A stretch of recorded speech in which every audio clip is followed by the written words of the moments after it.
Jeshi la polisi mkoa wa Morogoro linathibitisha kutokea tukio la vifo vya watu wawili kutokana na athari za mvua zinazoendelea kunyesha.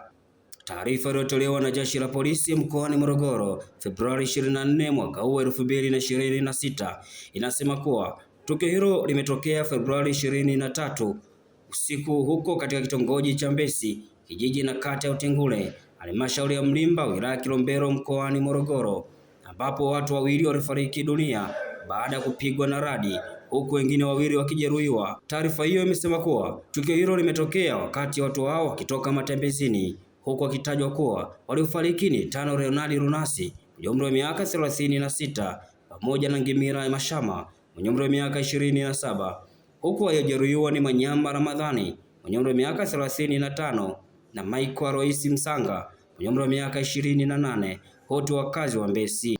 Jeshi hilo linaendelea kuwataka wananchi kuendelea kuchukua tahadhari hasa kipindi hiki cha mvua.